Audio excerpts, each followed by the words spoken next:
Welcome in to another episode of Coffee and Chel, the video series where apparently I can talk for an hour. Now, yesterday's video, famously, I started with saying, well, 2 days ago, it was 45 minutes, and I can all but confirm that we're not going to get anywhere near that. And then it turned out it was like 56 minutes long. I think I can get to an hour. I don't know if I want to because, again, I am great at talking out of my ass. As a host, that's something that a skill that you evolve and find a way to be able to do. But even an hour, when I run out of stuff, man, I know, and it's time to call it because I don't want to just make these an hour long for the sake of being an hour long. Now, in today's episode, I want to bring up the comments in the video. So yesterday, the last two Coffee and Chels have been my favorite to do because I think they've been a pretty passionate conversation, so it's something I want to talk about. And then the response is, you guys all love it. I literally haven't seen one comment out of like the over 100 on a video that only gets like 5,000 views, guys. To get like over 100 and 150 comments is insane for a YouTube video. That means that a lot of the people that are listening are actually engaging in like they have a feeling or a thought that's so prevalent that they want to express it, right? So, and I haven't seen one where it's like, just get to hut, stop yapping, and I'm sure there's people out there that think that, but nonetheless, I think I found a nice little stride here. And what I think I want to do is, again, the thing I'm going to try and master is to not go on tangents and rants and then completely forget what I'm talking about. So lock in. I've read all your comments the last two episodes. I've literally gone and read them all the long ones, all of the, thanks, these are great, hour long, love it, all of that stuff.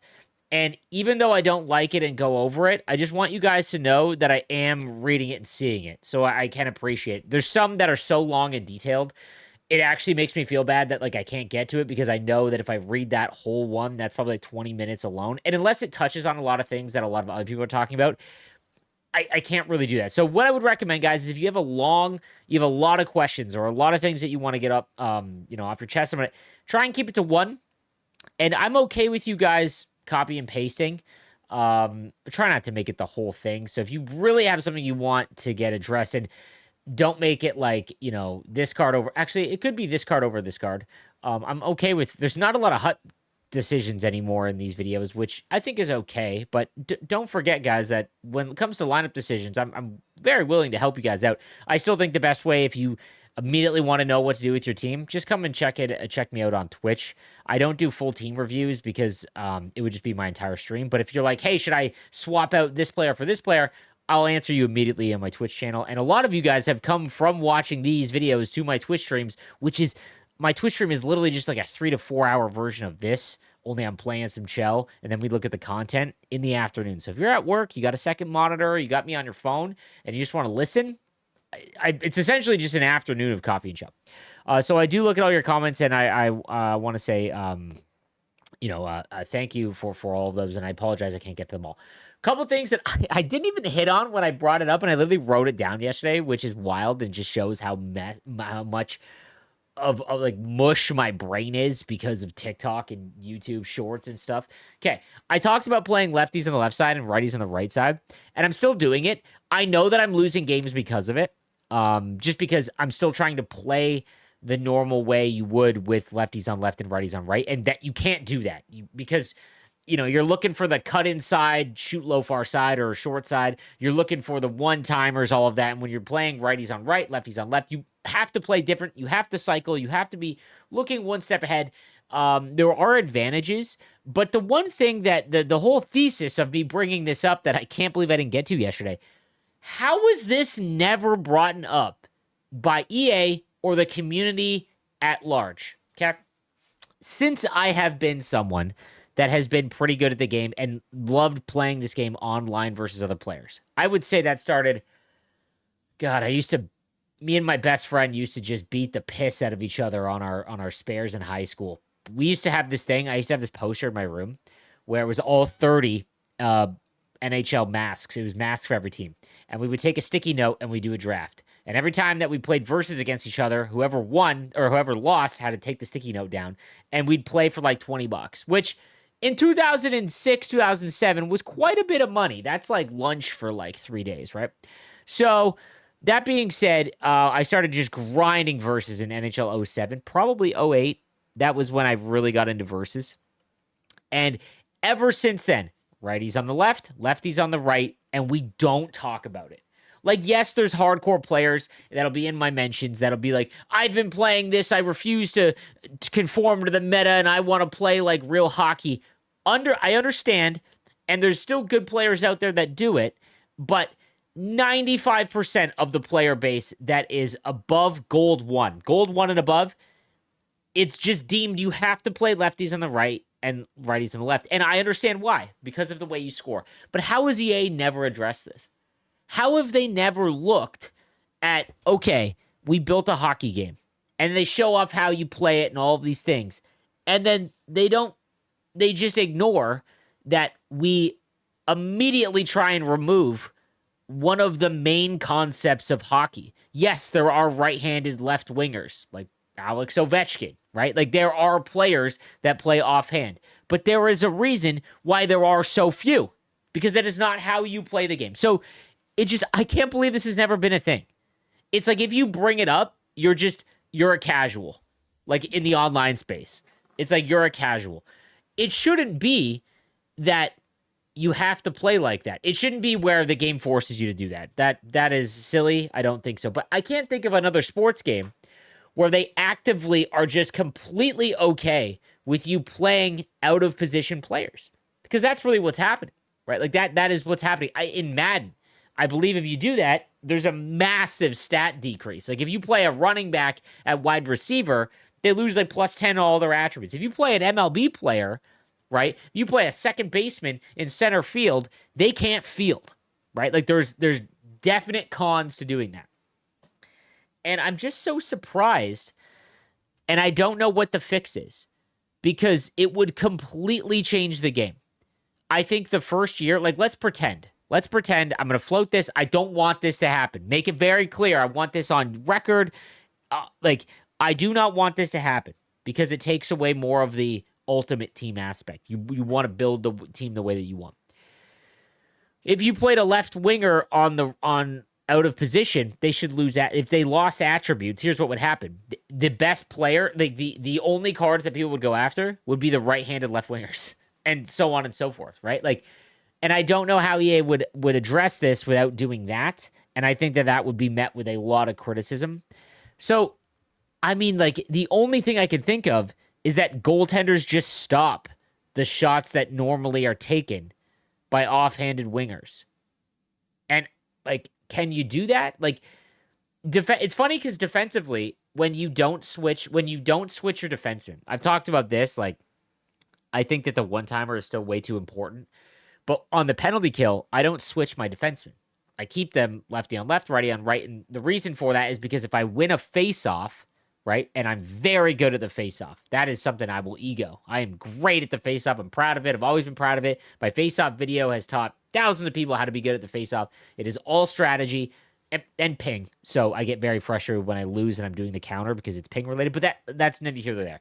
I keep my left-handed defenseman on the left side because if I win the draw straight back, I don't want to be on my backhand. And I don't want to have to force myself to go behind the net. I want to be able to make decisions. And then also, when defending the rush, it is easier to defend when your defensemen aren't switched, right? Like, it just is.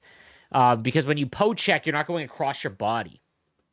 So, like, I don't know how they address this, but it got me thinking, how has this never been brought up? And I don't mean by, like, a few of you guys. Like, how has EA never gone into the boardroom and been like, is it weird that everyone plays the game, but they completely mess with their lineup to make it nothing like a real-life NHL team? There are teams that play 3 lefties on a line and 3 righties on a line and all sorts of things like that. I get that. But there's a reason why left-handed players are, 95%, maybe 97% left wingers? And same with righties? I just don't get that. And I don't know what the fix would be. And I don't know if you can fix it in the current framework. It's very weird. I think the only way to do it is a new strategy would have to be in the game. I've been saying this since I've been a game changer, which I think I've been a game changer now for, I think, 7 years. And I've been saying, and anytime that they ask, hey, what would be something that you would implement in the game? My number one is new strategies. I stand by the fact that more than any other skating engine or Ice Q 7.5, like any of that stuff, the thing that implement gameplay change in a positive way is strategies. We've had the same strategies for 2 decades. I don't know how that's acceptable. Now, I'm not a hockey coach, and I don't know how many other strategies there are and like what you would be able to implement, because on the breakout, hockey has a bunch, but once you're into the zone and cycling, it's not rigid. Hockey is very, here is your system on the breakout and certain situations, but for the most part, you're feeding off your team. And yes, there's loose ones like the overload or crash the net, whatever, right? But there isn't like hard, this is what we're always doing. But I think there needs to be, because if you change the strategies and there's more than just 3, you would get some pretty dynamic difference in gameplay for a little while. Then it would be figured out and everyone would use the same thing. But there'd be more options. And maybe there would be a strategy that would directly benefit using lefties on the left and righties on the right. So that was just some food for thought there. I didn't get to it yesterday because I'm, I have the attention span of a squirrel. But that kills me. I don't get it. And again, I don't think they should change it. That would, if they made it where you could not play left wingers on the right wing, how many of your team, go and look, how many of your teams would be just completely imploded? And how much would Alex Ovechkin, I can't think of offhanded wingers off the top of my head because, again, my memory is just shot. I think Patrick Kane, I'm so bad with lefties and righties. I think he's one as well, a right winger that shoots left, if memory serves. But that was just some examples, right? Like I think that would probably dominate everyone's team. It'd be whoever has the best one of those. But I think that that's something that needs to be, addressed. So another, I want to highlight some comments from today's video. I saw a bunch, and again, because I just go in order of how YouTube sorts it when I like them. Sometimes I don't get to all of the ones I like, and there's a few that like I desperately want to get to.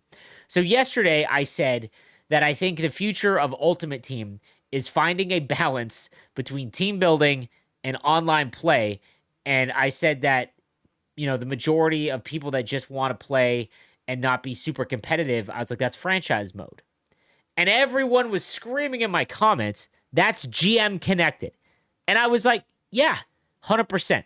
Here's the problem with GM Connected. I came up with a social media way to try and give you an explanation as to why I think if they bring GM Connected back, which I would all but guarantee they will do. They mentioned it a couple years ago, and while they are famous for talking about stuff and then just completely disregarding that they ever mentioned it, RIP the Hut Disc or the NHL Discord, but I do think that that's something that they will bring back because every other sports game has it. And to be honest, I think that they're going to do it just because they want everyone to stop talking about it when a new game comes out, right? That being said, the reason why I don't think that GM Connected would come back, or I don't think GM Connected would be a fix for everyone that claims they want GM Connected, is because, again, the last time that GM Connected was in the game, you were probably in college. You were probably in high school. Maybe you were, in your early 20s. That's 11 years ago. And I want you to understand that GM Connected, at its peak, if you were to join like Operation Sports or, some leagues, I will build unbelievable leagues with LG and Tris and in my Discord. Don't get it twisted. Creators will eat with GM Connected. The amount of, I would be able to bring back a mini GWC with no prize pool, or I'd be able to probably get some sponsors. I would build a GWC with GM Connected, okay? I can do some crazy things, but I'm talking about the casual player, the normal player. You play 5 hours a week of NHL. You love NHL. You play Huts, but you claim that you just want GM Connected back. I want you to think long and hard. When you played GM Connected, did you have 5 or more people that played in your league? A lot of you that play GM Connected a lot in NHL 14, and it's not just nostalgia propping it up, if you did play more than 5 to 10 people in a league, I want you to think real hard about how many of those 5 to 10 people would you be able to put in a league? Because remember, people have kids. People have lives. I cannot commit to even playing an extra hour a week because I know what that means, right? I talked about this so much over the last year. Like, your time as you age becomes insanely valuable. And yes, would GM Connected be awesome and fun? Yeah, for a couple weeks, and then the interest will die out, because here is the issue. Everyone, let's go back to the early 2000s, 2004. You get home from school and you got into a fight with your buddy. First thing you do, you hit up MySpace and you put him from 2 to 7 on your friends list. All right? MySpace was the peak of innovation when it comes to social media. All right? It just was. Here is the issue. It had such a head start over Facebook, over Twitter, anything. And it died because it was A to B, okay? I don't know if I'm using that term correctly, but I think it is. And what I mean by that is you could not interact with anyone if you weren't friends and you didn't search them up. There was your wall, and it was essentially a blog that people could come and see. You would show your interests, all your friends, in a hilariously brutal ranking system. Like, kids that go to high school now, you don't understand how brutal it was to log on and be like, man, was my buddy, did I say something bad? Am I being annoying? Was that? And then you go and there's just evidence. You get dropped out of the top 4 on your buddy's friend list, or God forbid, the girl that you liked, now she's got you completely off her friends list, and it's like, just a ruthless thing. And what killed MySpace was the feed on Facebook. So, on Facebook, if someone posted something and you were friends with them, it would go to your feed. And that was what completely eliminated MySpace. Because on MySpace, again, to get any news of your friends, you would have to go and literally search, and then you would see their wall. Okay, you would have to go and search. Much like GM Connected. GM Connected, you have to go and find your friends, and then that's your ecosystem. There is too much friction, and it is too difficult for the casual player. I'm not talking about the hardcores that will grind GM Connected. You are out there. You are the 1%. You are the reason why GM Connected's coming back, but you are not the reason that it is going to stay and improve. It has to find a way to solve the lack of being able to find friends. One of the biggest problems with Destiny, okay? One of the goated games of all time. It was. We've talked about it a ton. It wasn't so much that the game itself was so good. It was that it helped blow up Twitch. It helped completely change a genre. It added MMO tactics to a first-person shooter for the first time. Its PvP was fun. All sorts of things. It had no looking for group. One of the biggest problems with Destiny is that you had to go off of the game to find friends to play with. And Destiny LFG, I met some of my longtime friends from that. One of my first ever Twitch subs, my man James, met in real life, I literally found on an LFG website. And he just ended up liking NHL. It's before I was a creator, right? So, again, just if GM Connected does not find a way to automate the filling of your league, it will die. Because it is not different than what it was. There is a reason why GM Connected went away. Whether everyone on social media wants to complain or not, you probably didn't play it as much as you thought. And yes, there were bugs and problems with it. But when it comes back, and everyone's like, yeah, NHL's back. And then 3 weeks in, 97% of leagues are dead leagues. Only have yourselves to blame. So, again, that's MySpace. It's got me thinking, if they could find a way, I'm talking any sports game that has a GM Connected type feature. And maybe other games do, like FIFA or Madden, but I don't play them, so I don't know. If they could find a way where you start a team, okay, and you're in a league, right? You're just in a league, and they found a way where you got to play the Utah Mammoth, and you're the Carolina Hurricanes. You have a league of 32 people, right? And then you match up with someone that is the Utah Mammoth.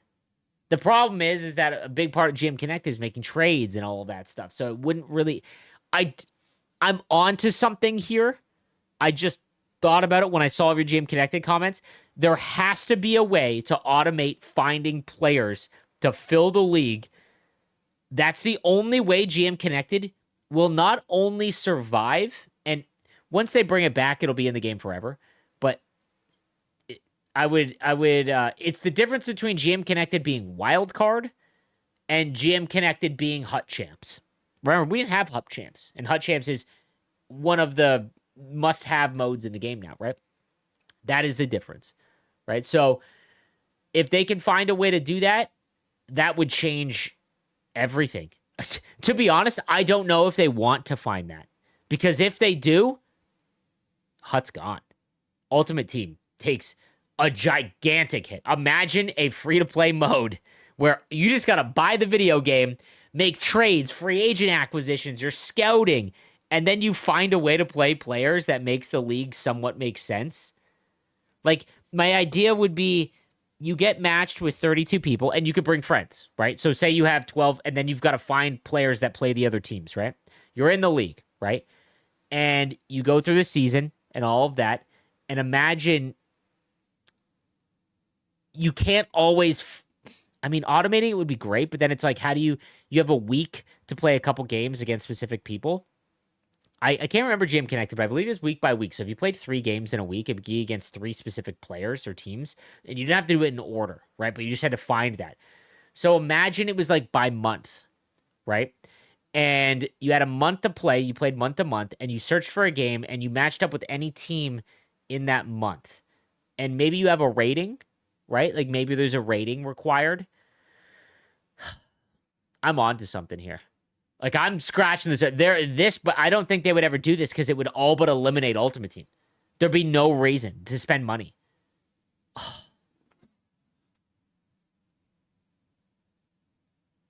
It makes me sad because I think that is so much so. I didn't realize I wanted that until just now. Like while I was talking this morning, I talked about this. You guys, I may be the creator that you go to get all your Hut content. Even when I started creating content, I didn't like Hut. I didn't play it. Hut wasn't for me. Versus was. I was pretty good at Versus. Like I mentioned, I would get top 100, and then I wouldn't stay in it. It wasn't something that were all year round. I would get top 100, and then I'd fall out, and I'd just be like, once I got there once, I'd be like, okay, I'm done.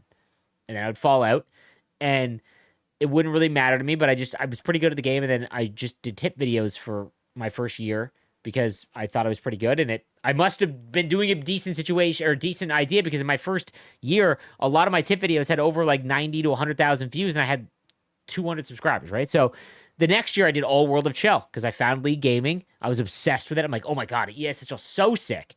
No one wanted to watch it. And then I was like, okay, if I want to take this seriously, I got to play Hut. And this year, more than ever, I've realized that like Hut maybe isn't for me. I'm trying to find like me personally from like a gamer standpoint, not a career, not like I love the lineup combos, all of that, but I'm just like at its core, I don't know if Hut's for me anymore because of like every 2 weeks we got to grind for one thing, and I don't spend money in the game anymore. If I spent money in this game, this would be an unbelievable Hut. Like I guarantee you, if I spent $200 during the fantasy pack explosion, when I think they did it on purpose to save the fantasy event to at least allow cards to be in the auction house. But if I spent $200 then, I would have pulled the fantasy card. That's 2 million coins. I would have never had to worry about coins for the rest of the game. So, and all the people that spent money 3 weeks before that, they spent thousands of dollars. You made far less. This year's game was, if you spend money at the right time, you're set for the entire game. And how fun would it be to have 2 million coins right now? So anytime a card comes in, Nick Suzuki just drops, and now I've got a 99 overall Nick Suzuki Montreal Canadian line, which I would never do because, I mean, me versus QC and the Montreal Canadiens is a battle as old as time, right? But you get what I'm saying, right? And a GM Connected that's automated in finding players, a matchmaking for it. I don't even know if it'd be possible because I can't assume everyone would want to be the Toronto Maple Leafs or the Montreal Canadiens or the New York Rangers or the Blackhawks. And then you would get a lot that would be like the Oilers and the Panthers because they're the best rated teams, right? You would have like, who would want to be the Kraken? No disrespect to the Kraken. Or who would want to be the Utah Mammoth would be one. Because you would have to find people that are willing to do that. Right? That's always the issue. But, God, it would be so sick if it was automated. It would just kill Hut entirely. And I think that's... I don't want to go make this a huge, long tangent. We're definitely going to touch an hour here. But I think that we're about to enter into an era of video gaming where I'm going to call it the great equalizer. where companies have tried to engineer us to spend money on battle passes, gotcha games, just sacrificing what the player base wants more than anything for a way to make money and ads and all of that in video games. Because as a business, I could talk about this as a creator. If you don't love doing what you're doing for just the act of doing it, like if I didn't love editing videos or streaming, like just talking to my chat and hanging out, it would get old. And you see this all the time. I can think of a million creators off the top of my head in the NHL community that were awesome, but they didn't love the work. And what ends up happening is you turn it into a job and then you don't feel like doing it anymore, right? Like there's tons of streamers out there that got partnered in the NHL community that, life gets a little bit tougher. You're not making as much money. You're not getting the same viewership as you did. And then you give up on it because it's just a job, right? Like you don't love that. I love editing videos and the Twitch. So regardless of my views, yes, does it suck sometimes to see things go down? But at the core, I get pure enjoyment out of doing those things. And that's really anyone that does well in an industry of any kind, at its core, like that's it. Like if you find like a coder or someone that loves coding, like they can sit in it and just like be able to, but I think we're about to enter an era of video games where everyone just stops buying and moves on to something else and goes back to playing old games, or indie games take over to the point where people would rather spend games that have very little dev time, or, like I was watching an Asmongold video. He was going over how indie games are beating AAA titles now. Games that were developed by 5 people that cost, $100 in total money to build and just time, and they sold 100,000 copies for $10. Like that doesn't happen with AAA games, because as it goes in a business, you earn a certain amount of money. Businesses are not okay with losing money because they don't love what they're doing. They love the money. And that's what makes successful businesses. They end up just like finding ways to continually milk money out of the industry they're in. But then what ends up happening, guys, is that like when people stop doing it, they then have to triple down on ways to make money. Netflix. When Netflix first came out, like you used to be mailed. I remember old school Netflix. When I lived in Buffalo, my mom had original Netflix, and from what I remember, you would go on the Netflix website, pick a movie you wanted. They would mail it to you. You'd watch it, and then you would send the DVD back, and then you would get a new one depending on the one you wanted, which is so funny to think about. And then it became $13 or $14, and you could get access to hundreds of thousands of movies and shows on Netflix. That killed Blockbuster and changed how we view, just things at a time. Then it just kept getting bigger. They added more movies. They opened up their own studios. More and more people were getting in and spending money and making Netflix. Then here's the problem. You hit a cap of people willing to spend money and the cost that it takes to bring in new viewers. And then once that happens, okay, we got to raise the price a couple bucks. Then we got to raise it a couple more. Oh, now we need to make that same amount of money. We got to add ads in. And so now we've got Netflix, we've got ads in Netflix or Amazon Prime and all of that. We're right back to cable. The only difference is that we can actually just on demand watch the show we want instead of waiting to 8 p.m. There is no difference. That's going to happen in the gaming industry. We are going to get to a point where we expect, these AAA titles that are incredible, completely polished. We are going to expect Grand Theft Auto.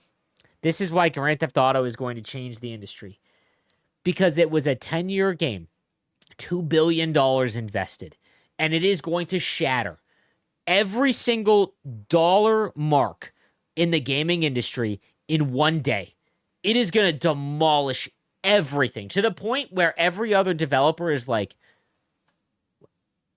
what do we do here?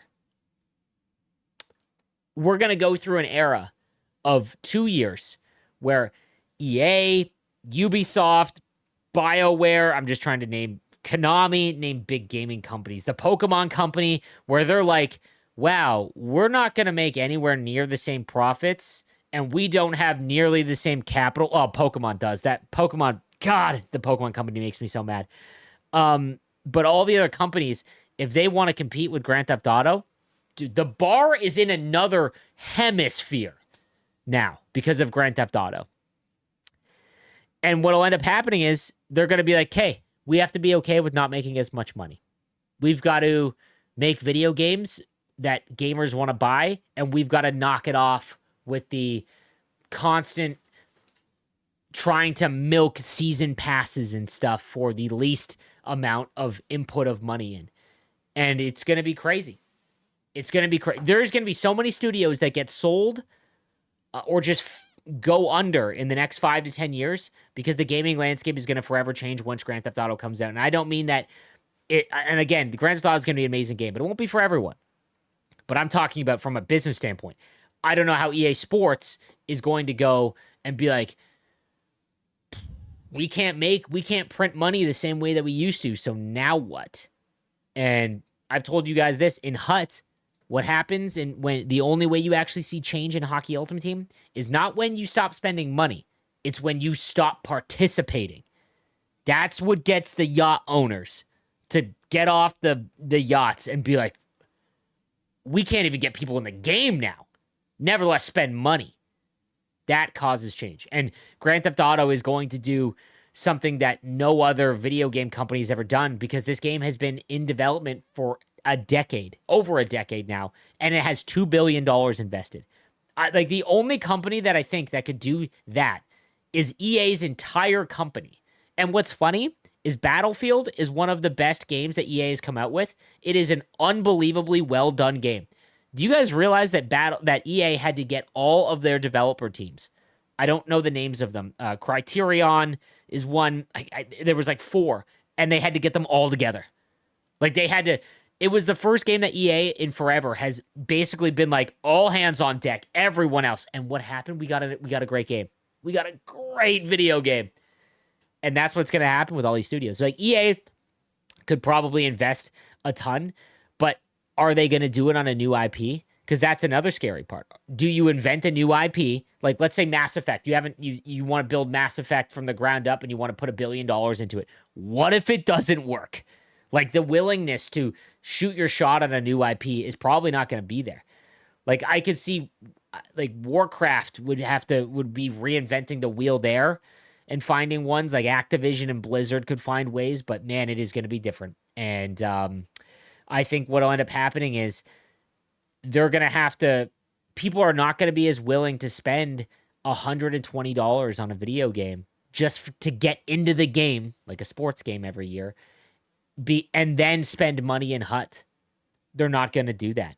They're not going to buy the game because why would I spend $120 even though I do love hockey when I'm not going to play Hut, and even though I'm addicted to it, but I got Grand Theft Auto over here and it offers all the enjoyment that I could wonder. And again, that's not for everyone, but that's what's going to happen. And then people are going to be like, the developers are going to be like, we have to just find ways to get people back into the game. And that's going to be a great era. Our 40s, if you were born in the early 90s, like 88 to 92, greatest childhood ever in the history of childhoods. But that aside, our 40s and I would say, yeah, 40 to 50, it's going to be a golden era of gaming. That's my proclamation. What episode is this? 40, 48? We're going to come back in 10 years and see how wrong or right I was. But there will be a massive correction. A massive correction. Well, we're already 33 minutes in, so that's hilarious. I do want to talk quickly about predictions for Season 2. I'll make them quick. Here is what I've written down. Ranked rewards will change. We get an objective path that gives us packs for rewards. I've talked about this a lot. I think that ranked rewards need to be fixed, and I think that I don't know how that is anyone how anyone could defend the current ranked reward structure. I hope that it is not an objective path. That is the boring, lazy way to do it. But I don't know if they have the means to implement something new that doesn't completely brick their entire game mid-cycle. I don't. Because look what happened with Hut Champs rewards. That was broken. They don't know how to fix that. And now they've got to take devs to figure out a way to fix it. Right? So I think that they're just going to put an objective path in. Again, me personally, I think there should be a cumulative ranked ladder just like there is right now. A second one that for every win, regardless of the difficulty you're in or the spot you're in, you just get a square. And you can't get the ultimate jerseys, but you can get everything else just for one cumulative win. All right? Then there's one for online, like it is exactly right now. So great online players get rewarded double. That's how I think. It gives you, that's how it should be. But I think we're going to get an objective path. If we do not, if we don't get a substantial change to rank rewards, I want you to understand what that means. That does not mean that EA is ignoring the player base and they just don't care about us. It means that enough people are playing ranked to the same tune as rivals. Which means that while we're complaining, for whatever reason, it's working. That's what that means. So again, I hope that isn't the case, but if there is not a change, that is what's happening. All right, we get icons, heroes, rookies, and captains. That's already known. Everyone knows that. I think icons will be 88 overall. I think they'll require... Oh, I don't want to make any guesses because I'm going to absolutely jack up the market. I'm going to skip that. I'm not going to give my predictions on what it'll cost. Heroes will be 86 overall, along with rookies, and then captains will be 87. Can I say this? Whatever. I'll take the PP whack. It does look like it was confirmed by EA that we will be able to use Season 1 captains in our lineup, which thank God. So Connor McDavid, like you're safe with him, you know? So it looks like we'll be able to use our which is good. We should be because A, the card art's awesome. And just like the cards themselves are fun, why should we not be able to use you know what I mean? Once they put the loudest to put multiple captains in, that was kind of it. I think EA is leaning very hard into the soft reset. And so what I mean by that is while the overalls are progressing as we normally would. I mean, what's the highest overall? We've got 87 overalls, right? We're 3 months into the game. September, November. Yeah, we're 3 months into the game. 87 overalls are the thing, which is exactly like last year. But line combos go up to 99. I think we're going back down to 2 and 1.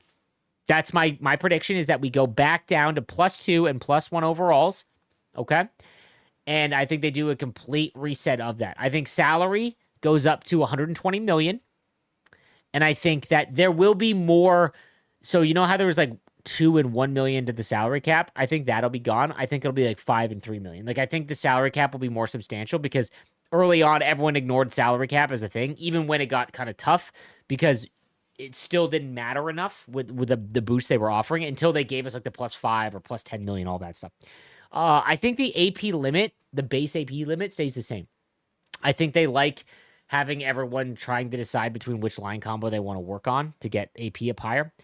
And I don't think any other changes will be made to the gameplay loop. I don't think we'll get any changes to Cup Chase. Maybe the rewards of like what's in the pack. Oh my God, I hope. I hope that it goes up. It does look like 82 overalls is just what's guaranteed, and it doesn't look like the 80 because early on during my subathon I was getting 83 and above every Cup Chase, right? Or 82 and above. It was at least a guaranteed 82. And now it looks like the plus part of that pack. EA, just put what's in the pack on the thing. God damn. But I don't think there'll be any change. No change to the gameplay loop. I think that's what it is. Again, my prediction. And then lastly, before we get into your comments, 38 minutes in. I feel like you guys are going to change your tune on these videos, but nonetheless, story time. So I've talked so much about how I can't find a game that I just want to sit down and play. So as I get older, something that I've really been trying to develop is just problem solving. So if I don't like something, instead of just bitching and moaning, I'll literally be like, why is this the problem? What would be the necessary steps to fix that problem? And then go and do it. Okay? And maybe that's just called maturing. Like now that I'm thinking about it. So I don't know if you guys are like this, but in my house, all right, I have my studio, which not a lot of people do, but I guess a lot of people maybe have a game room. This is where I work. When I am done with the day, when I'm done editing videos, done streaming, I'm out of here. I do not want to be in here because while I play video games for a living, blessed to do it, like I said, no matter what job you have, it will still feel like a job. There is no way around it. That is the buyer beware, okay? I took a job with the Ice Dogs, and I was part of their media team. I sat in the press box for 2 seasons. I covered every home game, interviewed the coach, all that. It really took away my love for just watching hockey because it wasn't for me, right? Like, so that's just an example, okay? So I go upstairs, and that's where my family hangs out, and my wife, our neighborhood friends, and then my son. We hang out upstairs, and I find that I don't have like a spot. I'm a stander. Okay, like I don't know about you guys, but I sit all day. So when I'm home, when I'm watching TV or hockey or anything, I'm standing. When I eat dinner, I'm standing. I don't know why. It just is what it is. And I'm like looking around and I'm like, man, I don't have a chair or a spot that I just, God, that's mine. I have a very nice comfy couch and another chair in our living room, but it's just like it's not enough for me to stop standing. So I go downstairs and I have a downstairs living room that we don't use at all. It has a big TV, a nice couch, all that. And I'm like, what if this is just mine? So yesterday, something that I do I do every day is I walk 8 kilometers. Okay. I live in Canada. I live in Southern Ontario. I've talked a lot about how living here is just not as enjoyable as it was when I was a child. And part of it is because for 7 months of the year, it is freezing cold. And that's just inconvenient. No one builds a utopia and says, you know what I want? Cold. Sure, every once in a while, it's fun to go snowboarding. You like the snow. The people that say, I'd rather be cold than hot. Okay. All right. Sure. But there's a reason why summer rocks. And it's just more fun. The utopias of the world are all 75 degrees, right? Anyways, the last 3 days, we've gotten Canada winter. Or, sorry, Canada fall. I'm talking -10, flurries, cold as hell. I get up at 6 a.m. and I got to go walk 4K, and I'm pissed off because the wind is blaring in my face. It's freezing. I got to put my boots on, big winter jacket. I'm like, I'm not doing that anymore. So I went and I started looking around at some fitness places in the area, buying a nice treadmill. I'm not a big treadmill guy. I like going outside and whatnot, but I am not going to endure the walking outside in the freezing cold anymore. I've had enough of that. Buying a treadmill, okay? A nice one. Not a walking pad, a treadmill. And some people are going to be like, why don't you have a walking one for your desk and stream while you're walking? I can't do that. My brain has a hard enough time getting my fingers and my hands to do what my brain's telling it to do. I can't imagine while I'm walking. And then like the look of it, I just don't like the look of it. But nonetheless, so I'm gonna get a nice treadmill that also frees me up to play Pokemon TCG Pocket, which is my favorite game to play that isn't NHL. I can also rewatch. I rewatch all the Sharks games now because I can't stay up till 1 in the morning anymore. I literally will sometimes not even make it to the first period of a Sharks game if they play at home at 10 p.m. But for example, the Sharks are starting to concern me. Nonetheless, I watched the first 2 periods of the Sharks and Wild last night, fell asleep during the third. This morning, I couldn't watch it on my walk because it's freezing. I can't like watch it while I'm walking. My phone also, iPhones, when you get into really cold weather, will just not work, right? So, I can't watch it. So then I have to come home and then I spend 30 minutes rewatching the game. I don't have 30 minutes. Like there's times where I don't have that. So if I use a treadmill, I can watch the game. Right, I can watch a TV show that I want. I'm multitasking. I'm taking things that would, I'm freeing up time, right? So that was one. And then I went to the Brick, and I was like, I'm going to go and sit in every single chair until I find the chair. This is yesterday afternoon. I spent an hour and a half in the Brick. About an hour and 10 minutes in the Brick. And I was like, okay, I want a chair that's deep. I want to be deep in it. You know what I'm saying? Like real deep in it. And so I tried out just normal, big, square, deep chairs. And then I was sitting there and I'm like, what if I want to put my feet up? Then I got to get a stool or I got to get a coffee table that I can do that with. I don't want to do that. So now we're on to recliners. I tried a number of different recliners. I tried, the other thing I realized that I want something soft. Again, I don't want like the hard, like that stuff. I don't want any of that. I don't want to feel like I'm going into an office, or the bank. I want a chair that I can just sink my ass into. So I found a couple, found a nice recliner, power recliner, has USB-C charging ports, 2 big cup holders. I'm like, yeah, I could see myself gaming in this or watching a hockey game. Yeah, this might be it. So then the salesman, who's a great guy, sends me and he's like, hey, there's one more area of the store, go check out. I walk in there and I'm going to show you a picture of this thing because I didn't even know I wanted it. I immediately text my wife and I'm like, sweetheart, tell me why I shouldn't buy this. Can I get it? It's like a chair, lounger, like half stool, bed. I sit in this, I lay back, and I'm like, I think this is it. So now I know the couch and chair thing that I want, and I'm starting to build my place, and I'm so excited. I'm so excited because I know that I'm gonna game.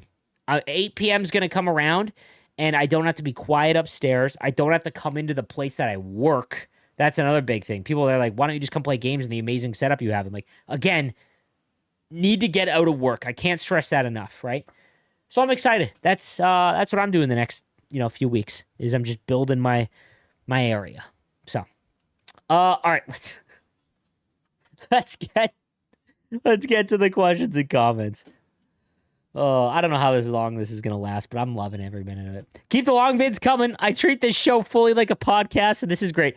57 likes on a video that you have to search for. This is not coming up in random Hut feeds or NHL 26 feeds. This is literally 70% of my viewers that watch this are subscribers. 57. He said it won't be 45 minutes. Check the time on the video. 57 minutes. 48 likes. Hey, normal person here. Definitely ate a whole bag of Sun Chips while watching this one and have no regrets. Love the comments or love the content. Keep it up, bud. That was one of my best analogies. The people that can play Hut for a couple games, log off, go play other games. I was like, you're the person that can eat three chips and be done. Normal people don't do that. Normal people don't do that. You're weird, and be happy that you're weird, because I'm gonna eat the whole damn bag or play Hut for 4,000 hours. Love the content. Love the long form content, man. I don't have many people to discuss Hut with. My best friend plays Hut. But obviously we can only chat about it for so long. It's great to hear your thoughts and see you share people's insights. Love the show. Thanks. I agree. I think that reading over comments and videos is just, I think it's a good thing to do. Lift. I know this is one that I wanted to read. As a player, a free-to-play player, I miss the days where we could farm coins to buy jumbo players packs for extra fodder. Now there's 900 different packs in the store to buy, and 99% of the time, they aren't worth buying with coins. Playing 1 or 2 ranked games isn't fun anymore. Not many rewards. Cup Chase is only rewarding after the season's done. Ranked is done after plateau. They need to make playing individual games rewarding again. 100%. 100%. So the store thing, that's a mobile game thing. They are trying to overwhelm you with options so that you feel like there's all sorts of different ways to spend money. That is a marketing tactic. Like if you go back to like NHL 21 or 22, there's like 5 packs in the store, and you would know what a jumbo premium pack is. Can you explain to me off the top of your head what a next gen limited player greater chance player only pack is? Nope. Actually, that's the Landon DuPont one, but you know what I'm saying, right? No. And I agree. Like I said, if there is not a distinct, I think the gameplay loop right now is new season drops, new XP path drops, and while you're playing the game online, it's fine, even if you're not earning rewards because you're working towards the XP path, but then that runs out, and essentially the loop is this: play Hut Champs if you're an online-only player, and you can stand it, and then do your objectives like Team of the Week, and that's it. Because once you hit your ranked plateau, there is no point in playing other than the sake of playing, and that is important. But I can play 3 games before this game is like either the other player makes me not want to play, the video game itself, or the sport, because we're playing hockey, doesn't make me want to play anymore. And yeah, they need to figure out a way to fix that. Can't wait for new line combos and the new season as a whole. I have a gut feeling that we're going to have better line combos and content next season. I would love if they pivot and make reactions based on feedback, and they do it quicker. Like I said, I have a feeling that the first season was 75 days. That's the ultimate safe play. And I have a feeling that season 2, because it's the first time a season is changing over, that it's going to be +2 overall, +1 overall, and it's like 9 different combos like there was at the beginning of last year. I think that'll be okay. I think that'll be exhaustion. I think that people will, because there'll be too few options, which means that players won't be able to use a ton of their collection, and it'll be super specific, and it'll feel like you're having to grind all over again, and that'll suck. But if they come out with like 30 line combos, even if it's +2 or +1s, then we're cooking. I'm so tired of inconsistencies when it comes to playing ranked. I want to use my team because I'm having so much fun that but when I'm playing for 4 hours a day at least and getting no rewards for a week, it's getting ridiculous. That's like that's you forcing yourself to play the game because it has made you feel like you have to play to keep up. But then you realize you're not earning anything. And then the game is the one more. Can't end on a loss. And then can't end on a win. Right? Like that is when you hit your ranked plateau, that is the point where you just play a couple games and you log off, but then you're not earning any rewards and you just kind of is what it is, right? Regarding a game that I love and would play over and over again, it'd have to be Red Dead Redemption 2. I just love the open world GTA-like games, and that game checked every single box for me. And the gameplay, incredible storylines, and multiple endings. Like the rest of the world, I can't wait for GTA 6. 100%. Big RPG like sandbox games like that. Yep, I want to. I want to play. Those are my favorite games. Knights of the Old Republic, Mass Effect, Grand Theft Auto. So much fun. My big thing this week, I started 11-0-1 in champs, finished with 14 wins, sadly. But I beat 3 top 100 players and lost in overtime, and also 3-1 to the same guy who was top 100. Then my last game, I lost by 1 goal to Giroux, who is top 10 with 10 losses overall in champs. So happy with that. Yeah, so what happens in champs, guys, is it's a microcosm of what happens when you play 100 ranked games. So as you get further along, you're getting up like the ranked path or the ranked rewards. When you hit like the first 10 games, it's very easy. And then you're matching up with players that are around your skill level. And when you match up with someone that's around your skill level, you can't outskill the random things that happen in hockey. Like I can't overcome when I'm playing a very good player where my goalie just like lays down and lets one in. I can't overcome that. There is nothing I can do. And that's tough, right? And that's what happens a lot in champs, right? I stopped playing this game weeks ago. Unfortunately, it's just not for me. Here's why. The line combos were not made to let us enjoy using our favorite teams or players. They are focused all around chase cards, new events, packs in the store, and taking people's money. That's it. I was excited that them introducing the combos would really let me use and get boosts and just using my favorite players and team, but that's clearly not what they want for us. It's still far better than the alternative. There's no way to argue that. If you go back to last year, again, the only way that you have this mentality is if you're trying to play online and you can't keep up by using your favorite players because you're playing online. If you play offline, this is not a thing. And if you played last year or the years before, if they didn't come out with good cards for your team, you didn't get a boost. There was no shot at boosts, right? So I don't agree with that. It was worse. It is better than what we had. There is no way to argue that. There's just simply not. But I do agree that it's not perfect. 100%. I still think that there should be blanket +3 overalls for having 3 of the same team.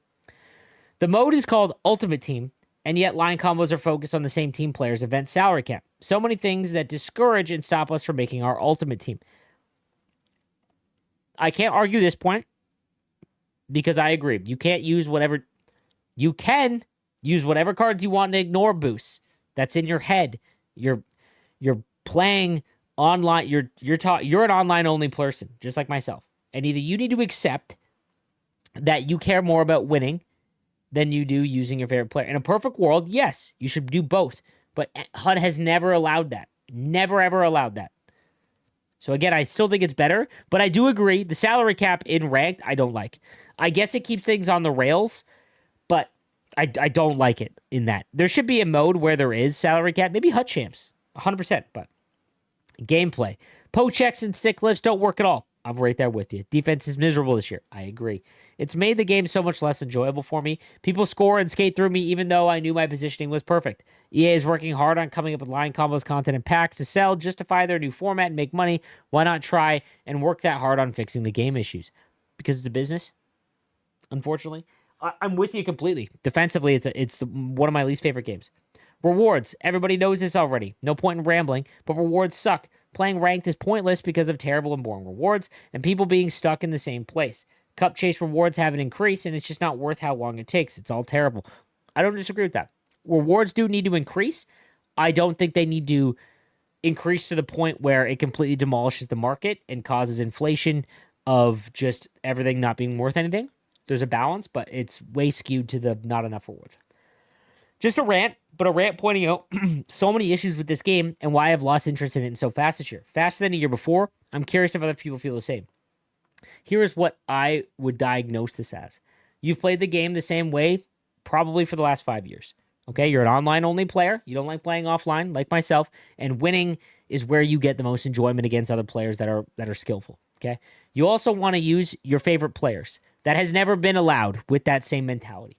Never, ever. Except for maybe launch month last year if you were a Sharks fan. And even then, maybe it might have been tough because I couldn't even do it. So what you want is not like the people that were hindered the most this year are people that want to build specific teams of their favorite players that only like playing online. You were hit the hardest.